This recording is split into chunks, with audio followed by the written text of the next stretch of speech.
On blast. This is Ball on Blast, part of the On Blast Podcast Network. If you like it, then subscribe and tell your friends. Holla. On blast. Thank you. You're far too kind for tuning in to a little thing we like to call the Ball on Blast podcast.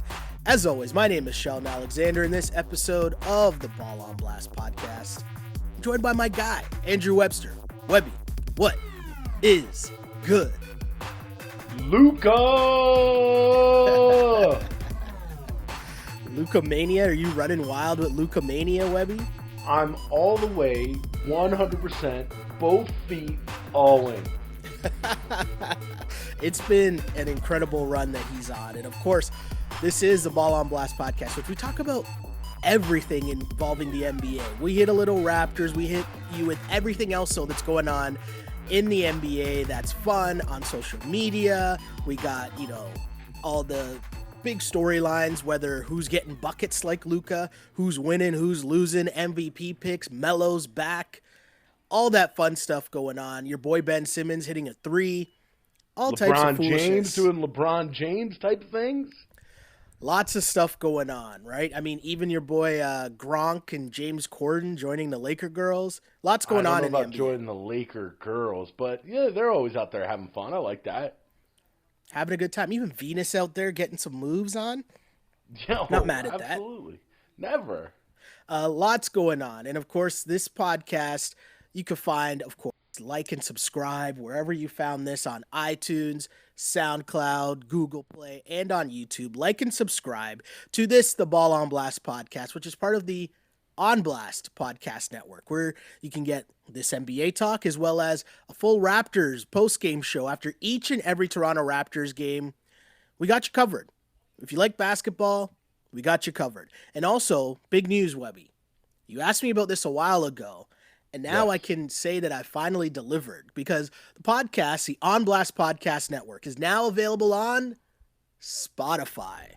Yeah, giddy up. Nice. So, of course, if however you want to listen to the pod, we got you covered. No problems at all, whether it's Spotify, iTunes, Google Play, YouTube. Like and subscribe. Tell your friends. Please enjoy this, what that we call the whole grain goodness of the Ball on Blast podcast. Listen, it's not the On Blast Podcast Network. It's the On Blast Podcast Empire at this point. Taking over. We're getting there. And as mentioned, part of that On Blast Empire is the Wrap It Up podcast, which is the Raps post-game show. But we do start this one with a little Raptors talk. Right? We got to start there. As well we should. We shouldn't even, start it off by saying, hey, we're going to talk about the Raptors because we're Canadian-based and Toronto-centric. We should be starting with the Raptors because this is the NBA champion, and they're playing some of the best basketball right now that I can remember this franchise playing. This is unbelievable, Sheldon. And I don't think enough is being made right now of what the Raptors are doing, and looking at their schedule ahead, they're going to start getting pieces back. This could be the start of a really, really great stretch for them heading into the Christmas time. Webby, I like your energy right now. I don't know if I've ever heard you sound this hype about the Toronto Raptors, but I like it. And I can't believe it. When they lost Ibaka, when they lost Lowry, I sat back and I was like, well, hey, it's going to be a great learning experience. Take your lumps. Most improved player 2 years in a row for Siakam. That would be crazy. But, bro, this is a team that is putting the hammer to teams, ending winning streaks for other teams, going toe-to-toe. They're not afraid of anybody. Totally true. And, I mean, the Raps off to, as the time that we're taping this, which we record this Thursday night, but the Raptors are off to a 10-4 start, 6-0 at home after blowout wins this week they had so far against the Orlando Magic and against the Charlotte Hornets. I always almost call them the Bobcats. That's the level of disrespect I have for that Charlotte organization. But Raptors at 10-4. If you were to tell me, you mentioned the injuries, Webby, how exactly have they done this? How have they maintained, despite the injuries to two key parts of their championship team in terms of Kyle Lowry and Serge Ibaka? How have they done this? You know what it is? Honestly, I think it's coaching. Yeah. I mean, I was never a huge Nick Nurse fan, even up in through the championship run that they had last year. Okay. I was really one of these people that said, it's Kawhi, they're putting on Kawhi. But, man, the thing that really stands out to me is, like, before the season even started, who was it? Was it Rondé Hollis-Jefferson and Stanley Johnson? Yeah. And Nick Nurse came out to the media and he said, listen, these guys aren't playing the way I want them to play. These aren't my guys. They're not playing Raptors basketball. And I was like, wow, that's a really, really, like, kind of a damning thing to say, to put out in the media like that to two guys who, were, what was, I don't know what Rondé Hollis-Jefferson was, but I think Stanley Johnson was like top 10 draft pick. Yeah. And for him to have the kind of audacity to come out and say these kinds of things, I thought he was going to lose the locker room before the game, before the season had even started. Now, what's happened since? With the injuries, it's forced these guys, especially Rondé Hollis-Jefferson, to come out and play nitty-gritty basketball the way Nick Nurse wants them to. And it shows that what he's talking about in the locker room and what he's preaching at practice is being learned by these young players.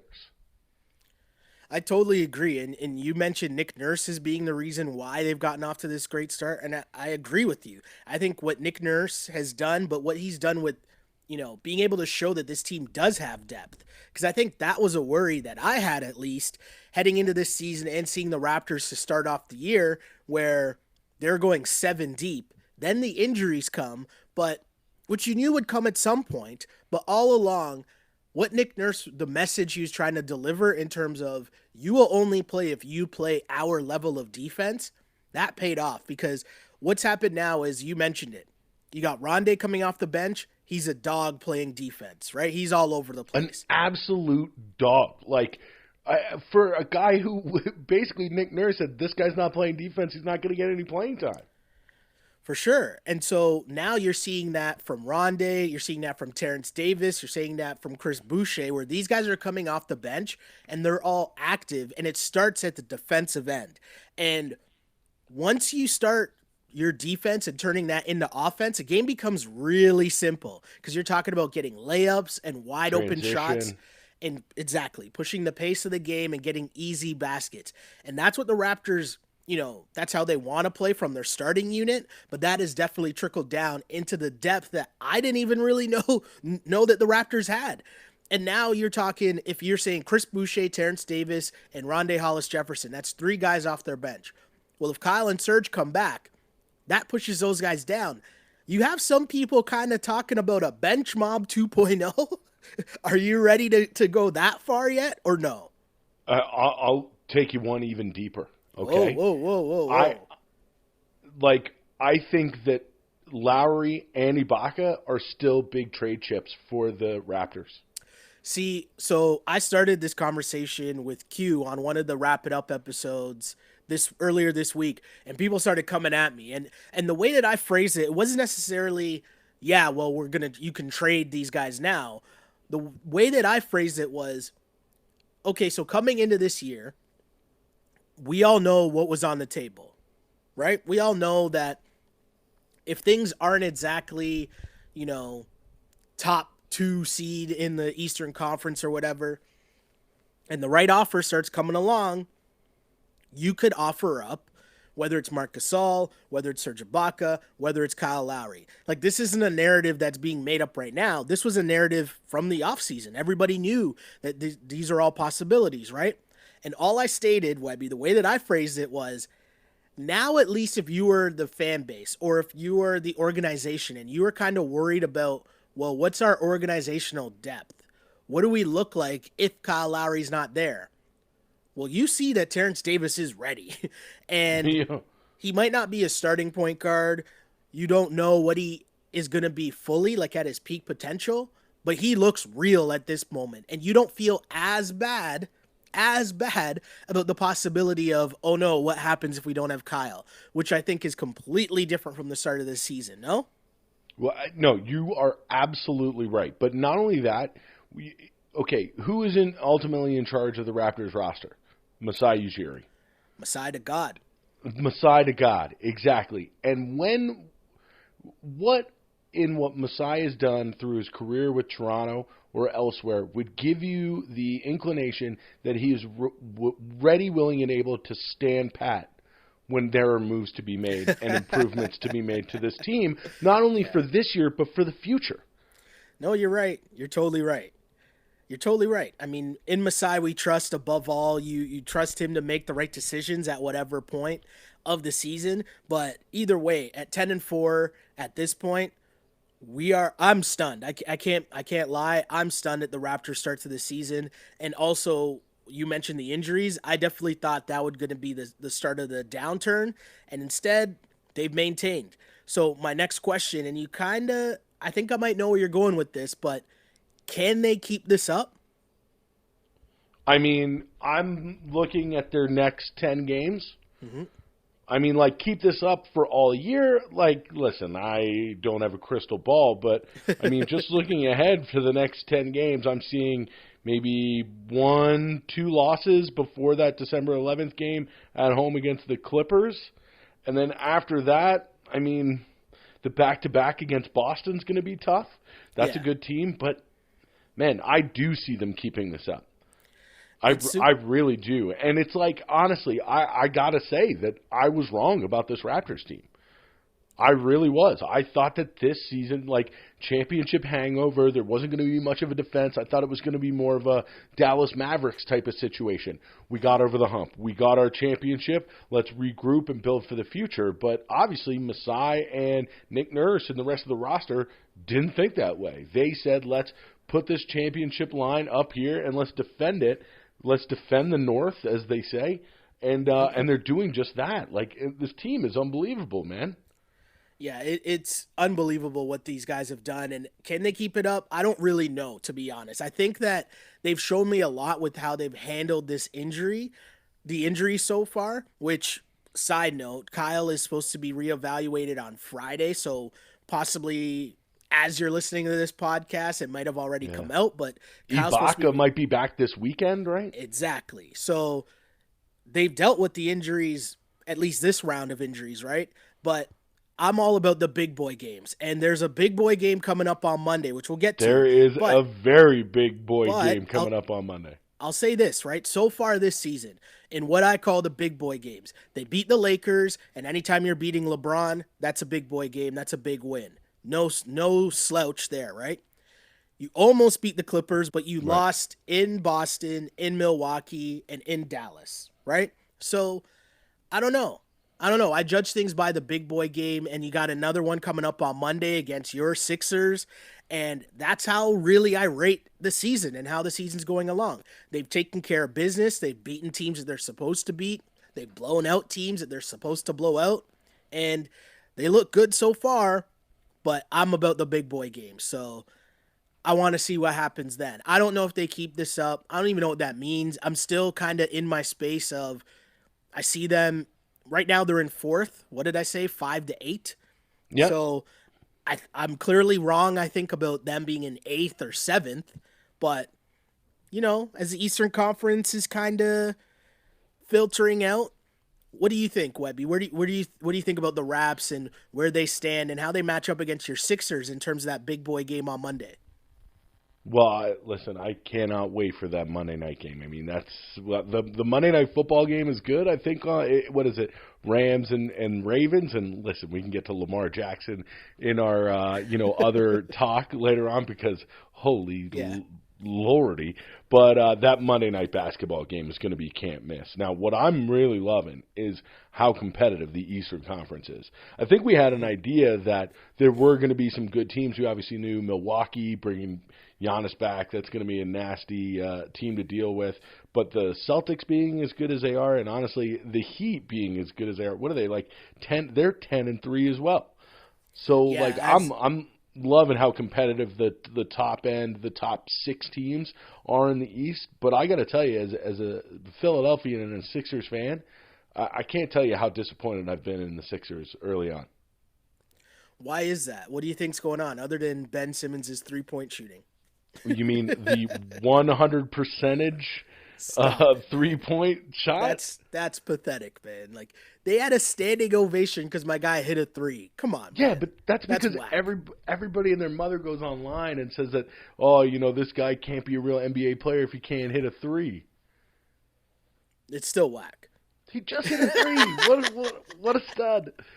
But no, I feel think like that if you give Kendall Jenner enough 3-point shots, she could hit a three. A wide open three. Come on, man. What are we talking about right now? But you mentioned your Sixers are not playing up to par. Very disappointing.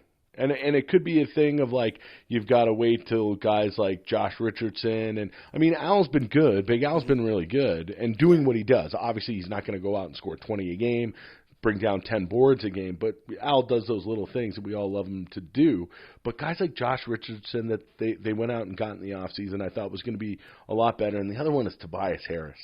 They paid all that money to a guy like Tobias Harris to really be a secondary scorer or a third option, and he's just not – he's not even like at least Ben Simmons took the three last night. It seems like every time I'm watching the Sixers, I'm begging Tobias to pull the trigger from deep, and it just won't happen.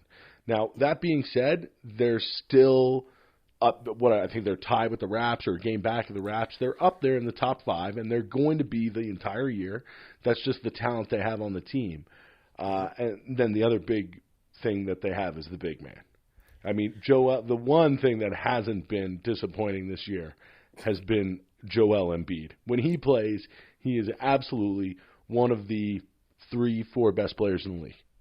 You weren't disappointed in him getting tackled to the ground by Karl Anthony Towns, no?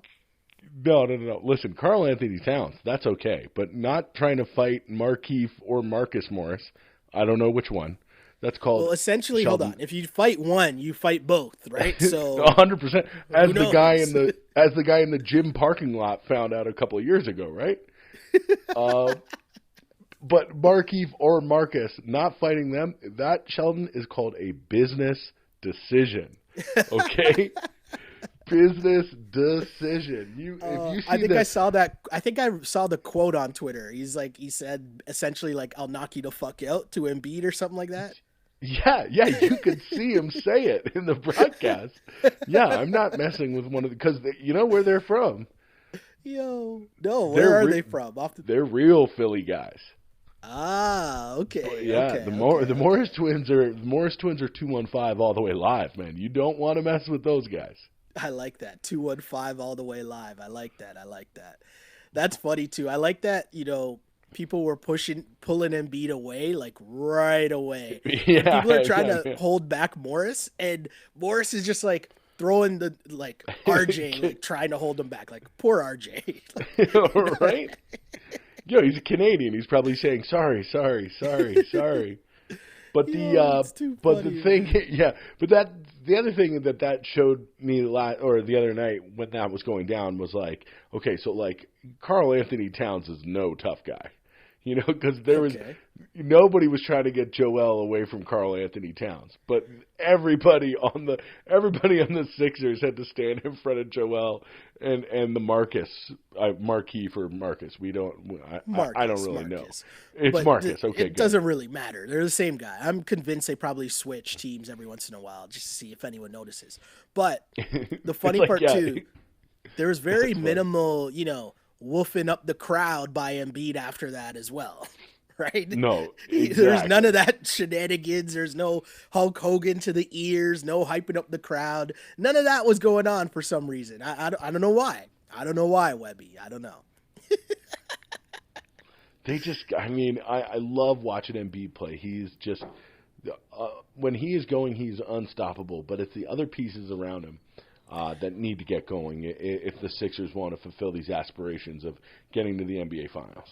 Well, the thing is, the Eastern Conference is a lot tougher than people think it is, right? Because at the beginning of the season, for sure. Look at what Boston's been doing. They thought they were going to be in the, a 500 ball club, or like, not 500, but you know what I mean, like fifth seed, people thought Boston seed. would be all right. People thought Boston would be a solid team. They'd be in the top half of the Eastern Conference. I just think that they're as good as people thought they would be. I still think they're better than people thought, right? Like, the losing Kyrie factor has proven to be a lot more than we thought. Let's say. Really, like, man, is that a weird situation? And is he must be a really weird cat in person to like play with 82 games a year. Well, if you think about it, the Celtics are better without Kyrie, and the Nets are worse with Kyrie. So I don't know. Hey, these are just the facts, right? I'm just looking at the standings, and these are just the facts. Tell me the lie. Show me the lie. Not only that, but like, what is that offense going to look like when it's Kyrie and KD? I don't know, man. The weird thing too with the Celtics, because first off, that Celtics Clippers game was incredible. Oh, absolutely incredible basketball. Listen, both games last night were incredible for different reasons. I'm sure we're going to get into the early game a little later on, but that late game was so worth staying up for, man.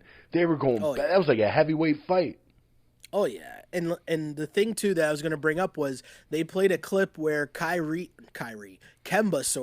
was mentioning how his teammates were telling him, "No, we need you to shoot." Like he was playing like super tentative early on and kind of trying to fit in, and they're like, "No, we need Kemba." Right? Like we need you to take those shots. We need you to be aggressive. We need you to do that, which seems like completely counter to everything that's Kyrie, right? Like you didn't have to ask Kyrie to shoot because Kyrie was shooting. Right. Yeah, you tell him whatever you want, he's gonna shoot. But like, exactly. And that's what I was the other great quote that I heard the other day was that like Kemba was like, "Oh, it's so crazy to have who was it? Was it Marv or somebody call the game, or maybe it was even Bree." Oh yeah, no, it was the Mark Jackson. Mark Jackson, Kemba that's was what talking it was. about how it was the first time Mark Jackson called one of his games. Yo, and to be that, and to have that hunger is an awesome kind of conduit for guys like Tatum and Brown as well. Mm-hmm. Like, because I think that Kyrie may have came in last year or 2 years ago and be a little like, oh, I'm top dog here. Mm-hmm. I've won championships. I played with LeBron. Not really having that hunger that a guy like Kemba, who's so humble and like been playing in Charlotte his whole career in front of nobody. Like, I'm sure that the young guys see that in his eyes and feed off of it, Yeah, totally true. Totally true. And the Celtics have looked good. You mentioned that game against the Clippers and just the way that it was back and forth. And, Marcus Smart and what he brings to that lineup in terms of just that defensive guy, that hard-nosed defender, that grittiness, to steal like a hockey term. But you know what I mean? Like, he brings a sandpaper to that team. And for a team that, for the most part, when you think of the rest of them, pretty finesse squad, right? Like Kemba, Jaylen Brown, Tatum. And obviously we know that Hayward's hurt, but Tatum and Brown are off to a great start, both right around 20 points per game over their last recent run. And it's just, Boston looks really good, man. Really, really good. Okay, you got to choose one. Marcus Smart or Patrick Beverley? Ooh, I gotta go Marcus Smart. Because I go with Beverley, man. Yo, Beverley had a great game, and Beverley was absolutely hilarious in that game. But Beverley sometimes like he might be the most entertaining. He might be the most honestly like take away like your superstars, your LeBrons, your Lukas, the guys that there's nobody more fun on like a fourth, fifth best guy on the floor given time than Patrick Beverley. For sure. He's fucking hilarious, man. Yeah, he's so funny and he's all over the place. I think those are Beverly what mostly I call them. Has the shenanigans though, right? Like he's more woofing up the crowd. Smart's got the shenanigans too. It's true. No, it's true. These are guys. I mean, I call them Play and Tim's guys. Yeah, they're definitely on the all Timberland team, right? Yeah. The all Timbo team, is that it? They are two of the. Right. But that's like the Brian Burke truculence right there. You kind of need those guys, right? And if you look at I hate to bring this back to the Sixers, you look at the Sixers. Sixers don't have that guy is Embiid, and you don't want your superstar to be that guy. What did Simmons used to call it? The irrational confidence guy. Irrational confidence guy. Right, and it's like they could miss all the shots in the world, and it doesn't matter. They're shooting the next one, but also they think that they can defensively stop anyone in the league. Anybody. 1 to 5. Doesn't matter who it is. And that part is hype. And I do agree with the fact that you need one of those guys on your team. And I'll say this about Beverly. him, Kawhi, and Paul George, that is, nasty. Yeah. The Clippers are a problem. Like a Okay, problem. right now, 7-game series. Who do you take, Clippers or Lakers? Oof. I still need to see more from the Lakers to know what they actually are. I try to watch. I'm trying to stay up every Lakers game. They're so much fun to watch, and honestly, it's because KCP every time he makes a bucket, it's like Ben Simmons hitting a 3-pointer. The whole bench goes nuts. But man, I will tell you right now, the two best players to watch right now are Luka and LeBron. Yeah, I mean, they are just on different. LeBron is on a different level this year. It's insane. That clip of LeBron talking trash to the ref, where I guess the ref called foul on him or whatever, and LeBron's like, hey, I know you're used to me not playing defense for the last few years, but I just thought that was hilarious. But I don't know, man. LeBron is on a roll, but it's LeBron, and we almost take him for granted, even though it's year, 17? But Luka, we got to remind ourselves, Luka doesn't turn 21 until February 28th. He just became the 5th player in NBA history to average a 30-point triple-double over the course of 10 games. 10 games of averaging a 30-point triple-double. That's work. And even the way that he did it, Webby, was just insane because he's going against the Warriors who, hey, if you listen to this pod, I'm taking a lot of – I'm enjoying this Warriors season. Me too. For sure. Me too. But Luka went out there and he had more points, rebounds, and assists than the entire Warriors team in the first quarter. That's insane. I've never heard of that before. But Luka's just on such a run. And anytime you put yourself in the same category as the names he joined, right? We said 5th player. Names he joined: Michael Jordan, LeBron James, Russell Westbrook, Oscar Robertson. That's crazy. It's Mav games are like Lakers games to me now. Okay. They are must-see television. Because you look at what the other pieces on this Mavericks team are doing. Like, they got Porzingis, and he's been trash. Like, you could tell he's still working his way back. Their team is ungood.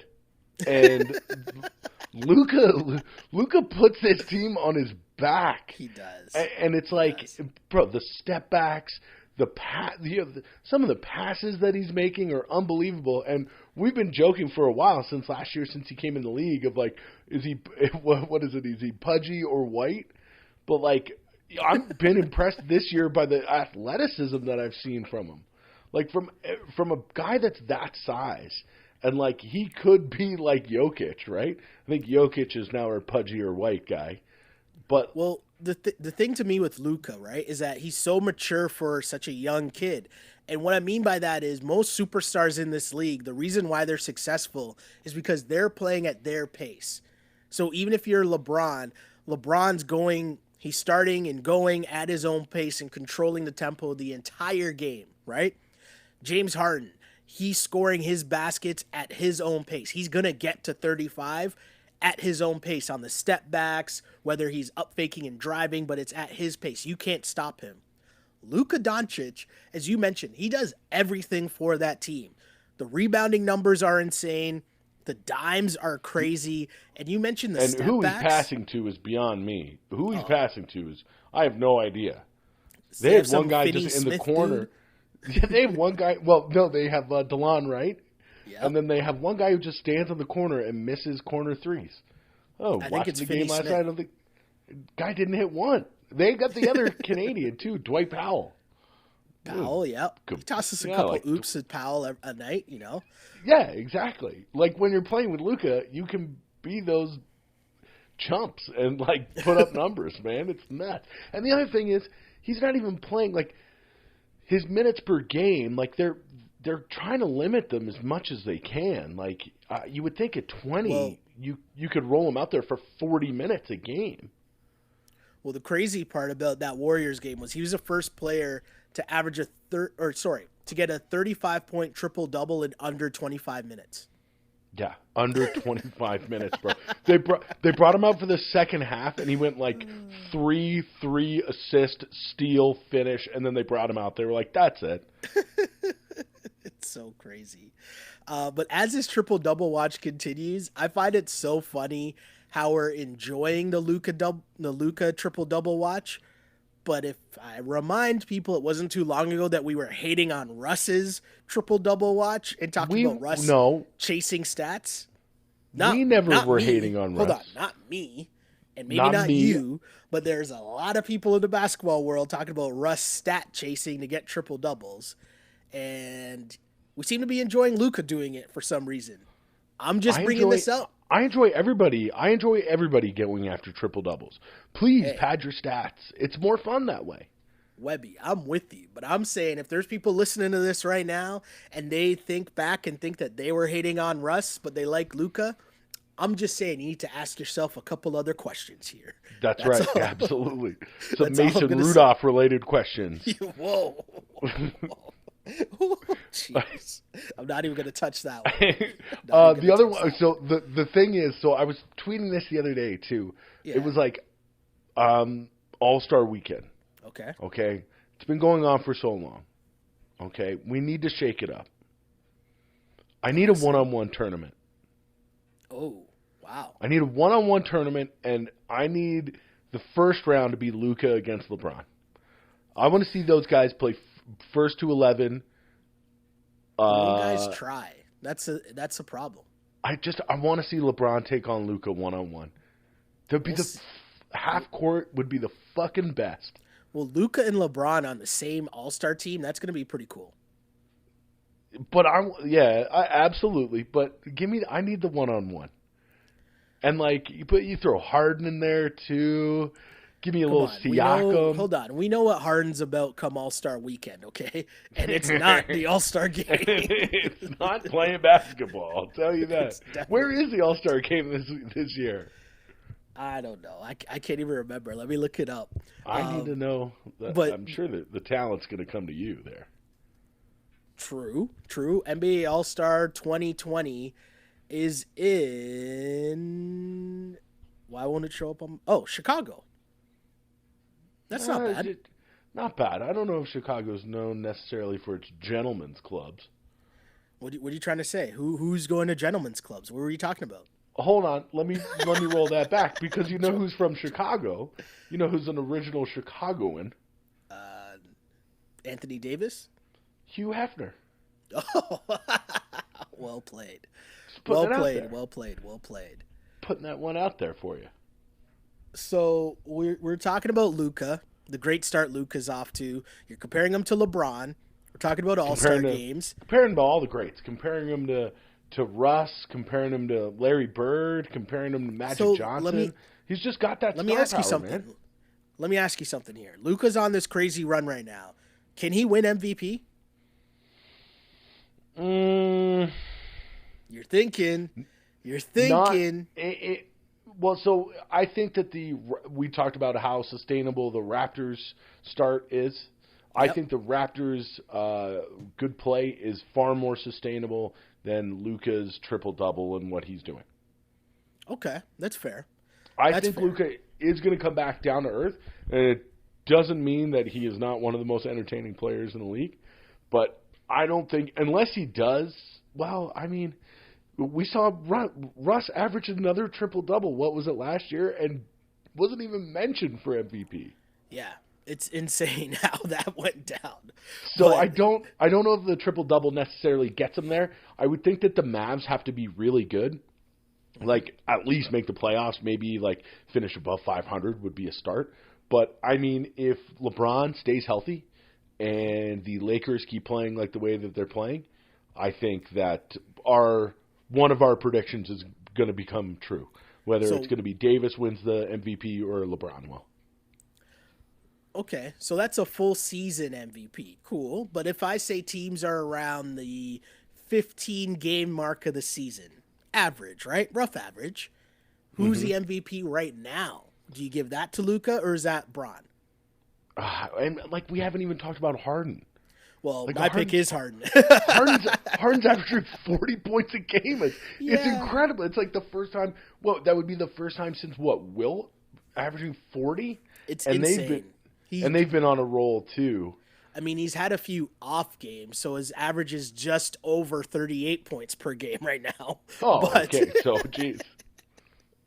Was it Russ the other day? Russ was talking about how, we're taking James Harden for granted and we're almost normalizing these 40-point games that Harden consistently puts up. And we were wondering how this, I wasn't wondering, but a lot of people were wondering how this Russ-James Harden dynamic was going to work. Was Harden's scoring numbers going to go down? How is Russ going to fit in? And, so far, Harden's doing Harden, as mentioned, just over 38 points per game. And after they're on a good run, they lost to Denver.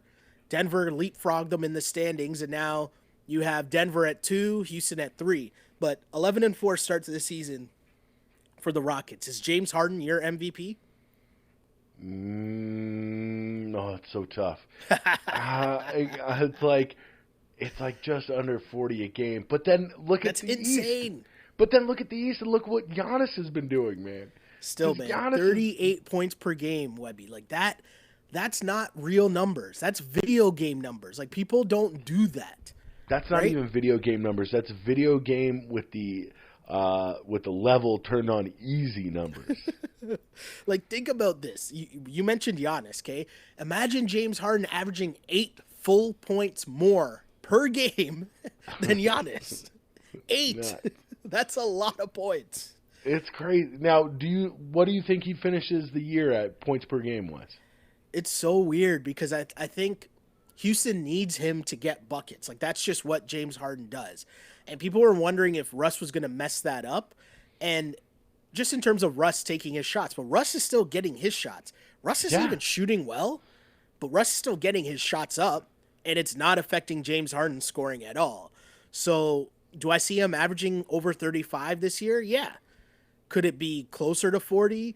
Probably not, because I think that's just way too difficult. Unsustainable. That's crazy.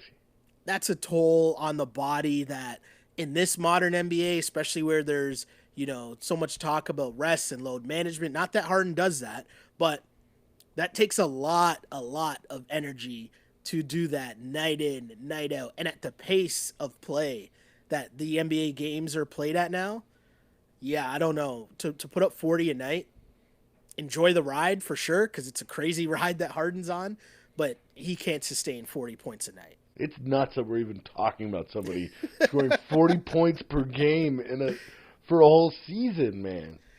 It's so crazy to look at the NBA standings this year because you don't know who's going to win or what's going to happen. Like, it's so odd. But if I told you, so in the West right now, okay, it goes Lakers, Nuggets, Rockets, Clippers, then Mavs, Jazz, Suns, T-Wolves.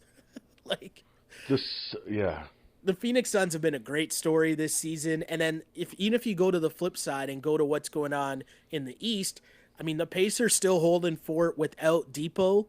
And he's coming back soon. Coming back soon, big story. And you just see these things in the league where there's so many good teams and so many more teams are playing that up and down, fast tempo. That's what's turned it around for the Suns. Just Monty Williams spreading the floor, opening things up. They got Ricky Rubio to kind of move Booker off the ball, try to get him some more easy baskets. And, they talk about their offense and how they're cooking it in terms of you get the ball, you basically have half a second to make a decision. Like, there's no ball stopping. And that's kind of the entire league right now. And it makes for fun NBA basketball night in, night out, pretty much with whoever you're watching play. No? No, and absolutely. I'll back to the Suns really quickly too. They I guess they would have another 17, 18 games without Ayton. Like, they're going to get Ayton back too, which is going to be huge. But then, the other thing is too, I can't remember the NBA with the talent pool being this deep since early 90s. When you had Kemp and Mourning and all these guys, the teams were awesome, Jordan and Shaq and Barkley on the Suns and Drexler. Like the talent pool for these teams are now for the league is so deep that every night, no matter what matchup that you turn on, you're going to be entertained because the guys are playing a beautiful style of basketball. And think about the fact that you just said that, and you're playing a season without Kevin Durant, Steph Curry, and Klay Thompson. Yeah. Right? Like, it's fun. And what Kawhi and the Raptors really did was they brought parity back to the NBA, and it's a beautiful thing. It's a beautiful thing. But speaking of being back in the NBA, oh God, yeah, someone's made their return. He might not be an MVP. He might have been in contention for MVP a couple years ago, maybe 5 years ago. Many moons ago. But Carmelo Anthony is back in the league as he signed with the Portland Trail Blazers, and I know they're currently playing right now, but are you happy to see Melo back in the league, Webby? I mean... Hold on, you have to think about it? Okay. Yeah, because, I think Melo's time has been done. Like the worm has turned on Carmelo Anthony's NBA career. I'm gonna give you an update. I don't know. Hold on. I'm gonna give you an update as we're doing this podcast live right now. Yeah. If you're talking about, you look at Carmelo, this game is about to end, and Blazers are about to lose. But you look at Carmelo's stat line, and he's gonna finish with 18 points on 6 of 15 shooting. Add in 7 rebounds, add in 4 assists. He hit 3 threes.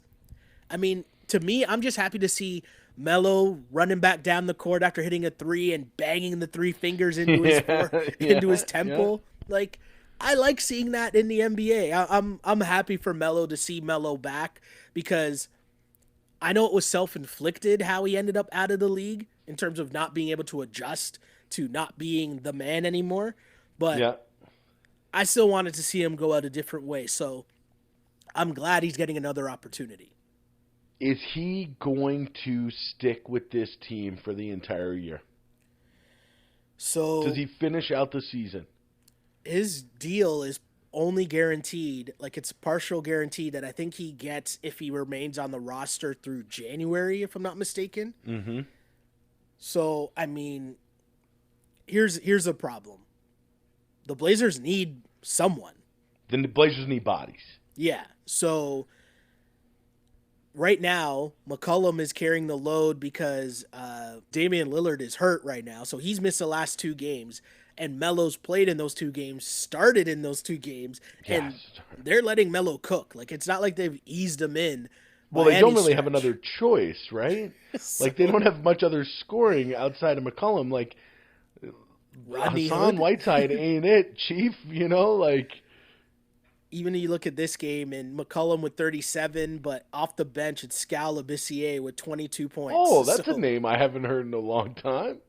Right? So, tough times in Blazerland, but at the end of the day, I root for Dame Lillard because I like Dame Lillard as a player. I like him and McCollum as a tandem. And adding Melo to that, I just want to see Melo go out on better terms than how it ended in OKC or in Houston. So I'm happy to see Melo back in the league. The other crazy thing about this is looking at that draft class. Okay. And Wade retired. Bosh retired. Mm-hmm. Your boy Darko, long gone. Melo, bouncing around other teams. Yeah. And then LeBron James, who's top 3 player in the league right now. Still killing it. It's nuts, man. It's crazy. That's why I watch these Laker games. Like, I'm not even a Laker fan, but just to see somebody my age dominate like that, he can still get to the cup anytime he wants. Yo, the dunks that he's thrown down this season already, it's just, yeah, I don't know how LeBron's doing it. I really don't, but it's one of those things where... I don't know why they're testing Danny Green's pee and not LeBron's. There's so much I want to say right there. And what did Danny Green say when he had the putback dunk and he was like, he had the one dunk, yeah. And he's like, that's why you get drug tested right afterwards. Too funny. Too funny. But bottom line, it's been a great NBA season so far, and we have so much fun talking about all just the different twists and turns and storylines going on in the league. I'm sure there's going to be more. Oh, there always is. There always is. But another thing we like to do at the end of this podcast each week is just talk a little bit about, or something we call Ask on Blast, which we just talk about stuff outside of basketball. Basically, though, I end up asking you, Webby, what are you watching right now? What am I watching? Oh man, you know what I'm watching? The Mandalorian. I'm getting my nerd on, watching the Star Wars show that came on Disney Plus. Now I don't have Disney Plus, and I'm not saying I'm doing any illegal streaming, but I may have found a few episodes online. And let me tell you, if you love Star Wars at all, you got to check this out, because I don't know how if you watch any of those old samurai movies back in the day. Okay. But like the Wu-Tang and like Jizzy used to put a lot of those like little clips from the old Kung Fu and samurai movies in there. So the one from Liquid Swords that's all over that album is from this series called like Lone Wolf and Little Cub. Okay. Anyway, this Mandalorian is basically like that, only in the Star Wars, and the baby is a baby Yoda. Spoiler alert for those out there who haven't seen it yet, but it's amazing. I love it. So I'm watching that, and I'm watching The Watchmen. The Watchmen, I think I talked about it last time. Good. You did. So good. Your girl, Regina King, is just unbelievable. I'm in a weird spot, Webby, I can't even lie to you, where I want to make fun of whatever Star Wars thing you're watching, but I really can't, because I don't know how this happened, but... You're watching it too. No. Oh. Lately, all I've been watching, and like, just to give a little insight of how my nights end up lately, like, I'll come home, do the Raps post-game pod, and while I'm editing, I'll just throw something up on the TV. And if there's no late-night basketball on, which most nights you got Lakers or Clippers going on, right? Yeah. But once that ends, I just throw on something so that something's on in the background while I'm waiting for stuff to upload. Oh, yeah, sure. On in the background. Yeah, I get it. So follow me for a second here. What I've ended up falling into, and now catching myself not being in those situations, but now looking for more episodes when I'm just watching TV. I've fallen back in love with the show House. Oh, I don't know how this Epps. happened. I really don't know how this happened. But I love that House, show. That is a blast from the past. I know. Listen. And the thing was, when that show was on, I loved it. It was such a good show. I would watch it every week, back when that's how we used to consume television, right? But now it's like I'm going back and watching all these episodes, and it's so funny because it's so well written. He's such a jackass character. It's so fun of a show. Oh, he was brilliant. He was brilliant in that show. Oh, it's so good. But on top of that, there's so many things now that I'm watching, and I'm like, I don't know if you could say that on network television anymore in 2019, just in terms of some of the like off the cuff jokes he makes about his female boss. Right. And I'm just like, different climate. Yeah. I don't know if that gets through the Fox censors in 2019, but it's pretty funny show, and I love that show. And I stand by this. The season when he's picking his new team and he has like the 20 like interns or whatever, I'm doing air quotes, and he's like dwindling them down every week. That is one of the funniest seasons of television, period.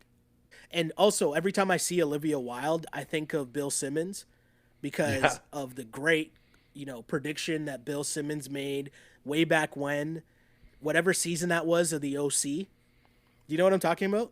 So way back when about on the OC, Olivia I know Wilde you had to watch the OC, right? Because she was, wasn't she dating Misha Barton's character or something like that? So the OC, well, the OC was like the hottest show at the time. Like, it was a smash hit, right? Yeah, when it was on. like the new 90210. And Misha Barton was she was like the it girl. And Bill Simmons at the time, because the storyline was she started dating this bartender who was Olivia Wilde, who wasn't famous yet. We didn't know who she was.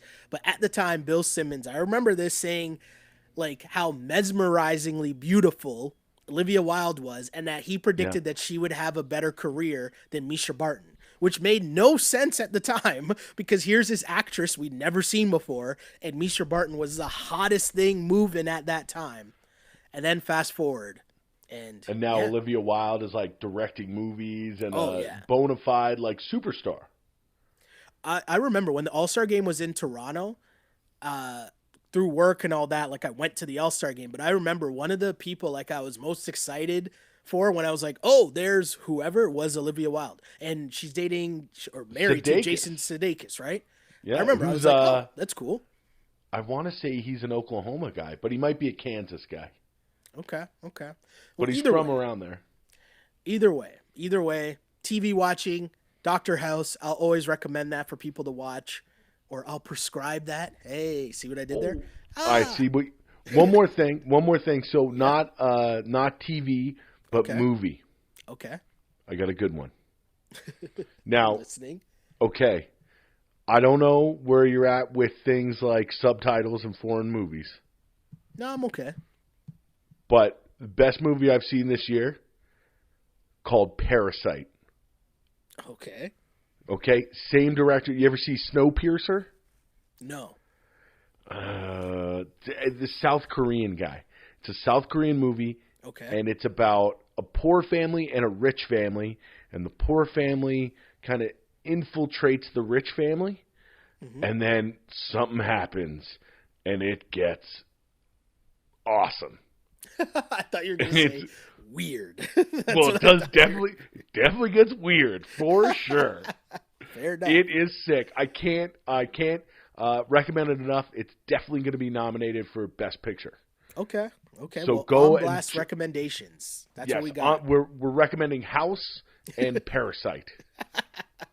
Sounds good. And you know what? We're also recommending that you tune into the Ball on Blast podcast again next week. How about that? Does that sound like a good recommendation for the people? 100%. But the other thing too, we need to put this out here, okay? Okay. I need new music. New music. I need new music. The last great thing that I've heard this year is the DaBaby album. I thought you were. See, I can't get the yeah. No, I'm gonna sound like a real old man. No. DaBaby is this album that just came out. I think it's called like Keith or something. It's awesome. Okay. It's real good shit. I'll give it a listen. But I need some new stuff, and if you tell me to listen to J. Cole, I'm just gonna hang up. Okay, so here's what we'll tell our listeners to do. Give us what you guys are listening to, guys and girls, whatever you guys are listening to. What's on your Spotify playlist? What's on your Apple Music playlist? Whatever it is, hit up Webby. I'm open. Hit us up in the mentions. Let us know what we should be listening to. Webby, where can the people hit you up, though, to give you said recommendations? Give me music recommendations at awebster84 on Twitter and on Instagram. And you can find me on Twitter at Shell Alexander or on Instagram at Sheldon Alexander. Of course, if you do like basketball and you like the Toronto Raptors, at Shell Alexander on Twitter. We got this thing called the Wrap It Up Podcast, our On Blast Raps postgame show. That podcast and this podcast you can find anytime you like, on demand on iTunes, SoundCloud, Google Play, YouTube, and Spotify now. Just search On Blast Podcast. Got you covered. Thank you guys for liking and subscribing and sharing the movement and jumping on the wave that is basketball talk on Blast. Right?